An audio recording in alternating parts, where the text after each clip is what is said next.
ప్రశాంతంగా ఉండే మన పుంగనూరు పట్టణంలో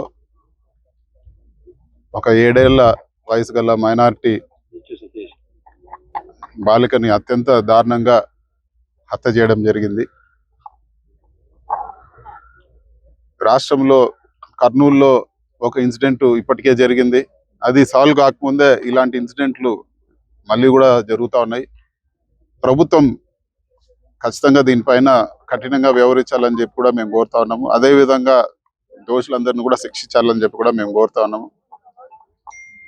అనవసరమైన విషయాలపైన ప్రభుత్వం దృష్టి పెట్టకుండా లా అండ్ ఆర్డర్, అదేవిధంగా ఇక్కడ ఇలాంటి ఘోరమైన ఘటనలు జరగకుండా దృష్టి పెట్టి మళ్ళీ కూడా ఇలాంటి ఘటనలు రాష్ట్రంలో ఎక్కడ కూడా జరగకూడదు.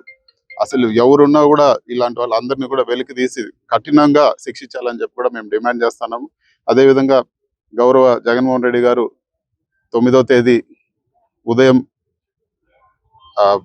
పుంగనూరు పట్టణానికి రావడం జరుగుతూ ఉంది.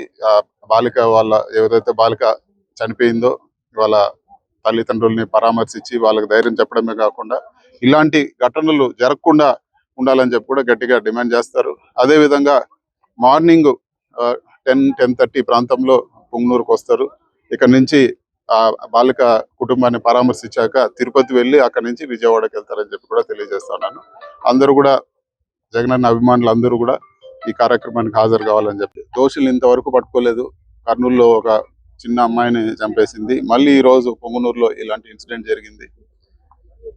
హోంమంత్రి కానీ లేకపోతే ఇతరత్ర మంత్రులందరూ కూడా కానీ జగన్మోహన్ రెడ్డి గారిని తిట్టేదే పని పెట్టుకున్నారు. వాళ్ళు చేయాల్సిన డ్యూటీలు నిర్వర్తించకుండా ఈ రోజు జగన్మోహన్ రెడ్డి గారు పొంగనూరుకు వస్తానని అనౌన్స్ చేసినాక ఇప్పుడు మంత్రులు కానీ ప్రభుత్వం స్పందించి ఇప్పుడు ఆ కుటుంబాన్ని పరామర్శించే కార్యక్రమాన్ని చేపడతా ఉన్నారు.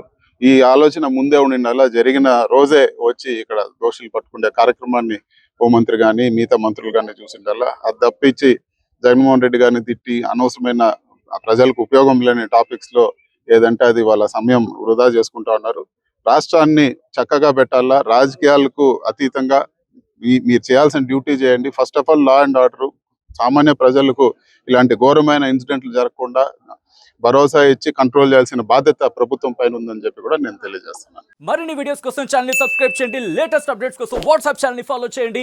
అండ్ లింక్ డిస్క్రిప్షన్ లో ఉంది.